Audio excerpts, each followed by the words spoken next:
Our first guest is a member of the Freedom Caucus whose chairman says Republicans do not have the votes for the current stopgap measure. Joining me now is Congressman Ron DeSantis, a member of several key committees, including Foreign Affairs, Judiciary, and Oversight, and he is now also a candidate for Florida governor, about which more later. Congratulations for your candidacy. Let me talk about Schumer was straight out. He said it's going to fall on Republican shoulders. Here's what Representative Slaughter just said, and I'm quoting, "If there is a shutdown, our fingerprints aren't on it." I mean, this is like a criminal saying, I'm just about to commit a crime, but I've shaved off my fingerprints so you won't be able to track me down.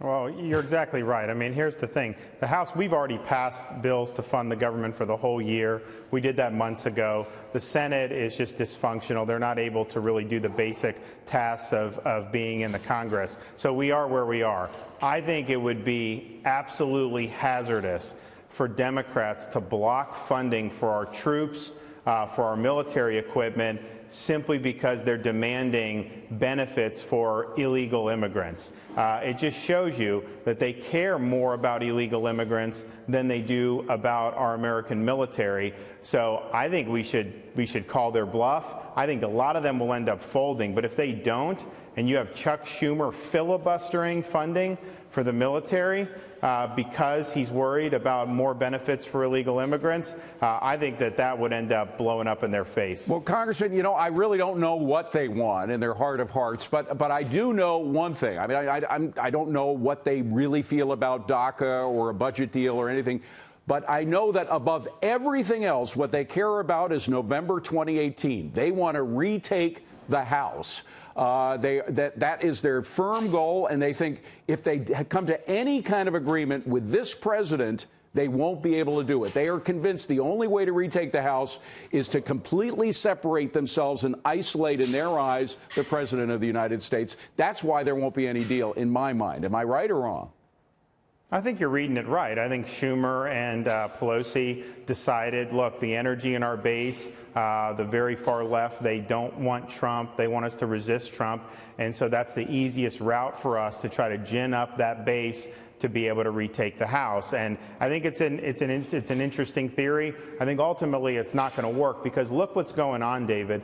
You actually see results versus their rhetoric. Nancy Pelosi 2 months ago was saying that our tax bill was Armageddon, that the country was going to explode. Right. It was the worst thing ever. And then what's happening? You have bonuses being shelled out. You have money coming back. You have companies moving here. You have Apple going to invest an ungodly sum of money into the United States. And so voters are going to be in a position where they're going to see that. The Democrats have said no, no, no. They said all these bad things were going to happen, and yet the economy's strong. We're much better internationally than we were when the president took office. So I think that they're going to do what they got to do, but I don't think it's going to be effective. They feel, Congressman, that they're protected, and to a certain extent they are, by the overwhelming 95% of the press corps who will be their echo chamber, or some people, Rush Limbaugh even thinks it's the other way around, that the Democrats in the House are the echo chamber of the media. But however it works, they feel that they have that as a second front to protect their flank. And as we saw yesterday, I think the president and the president's staff is on to that. And what they are doing, what the president did last Tuesday by opening up the room to the cameras for that meeting on immigration, in which we saw a very reasonable man trying to come to a deal. Yesterday, we had a very reasonable doctor come on the scene, bipartisan doctor. He'd worked with Democratic and Republican presidents in the past, say that this man is not only healthy, but he's completely sane. You saw the media then go insane by that suggestion and start asking about whether he was an alcoholic or a drug addict or whether he was obese, et cetera. So the public is beginning to see, I think, that all of these complaints about Trump as being at the root of all evil in the world is nonsense.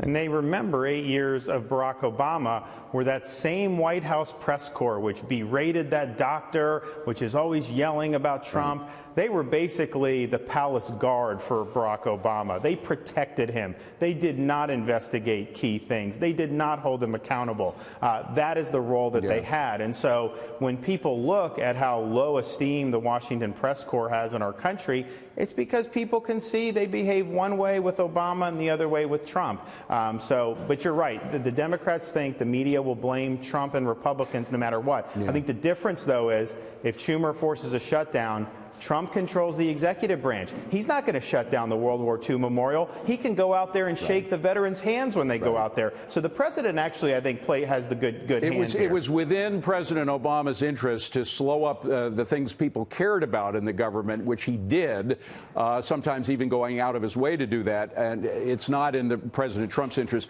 Quickly on the Mueller probe and what's happening there.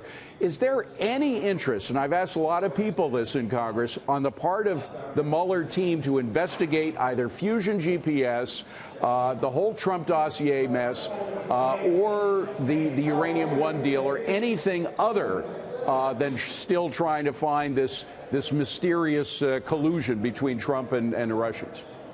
There's no indication of that. I mean, you look at all the attorneys that they have there. A lot of them are hostile to President Trump. I don't see them wanting to go and basically discredit their own so-called collusion investigation, because when you start doing Fusion GPS, when you start looking at that, you see all these questions about what was going on, and it doesn't look good, and it really calls into question the legitimacy of the collusion investigation from day one. And Uranium One, they're not doing that. But I will tell you this, David, we pushed that in the Congress. We're still pushing it. We did get DOJ brought some a few indictments recently, and I think you're going to see more of that. I know from what we're doing, there is more to come. Okay, Congressman. By the way, I was disappointed to hear that you might be leaving the halls of Congress, but probably the people of Florida will be happy that you are running. Do you get the endorsement of Rick Scott? Well, I hope so. He's done a great job. But, David, I'm going to be begging people like you to buy property. We're going to get a lot of you New Yorkers to come down to Florida. You'll save a lot of money on taxes. We want to have your business. My wife is from Nicaragua. This winter in particular, I think she's more interested in Florida than she's ever been before. But my job is here in New York. Congressman, good luck. Thank you very much for coming. I appreciate you being here.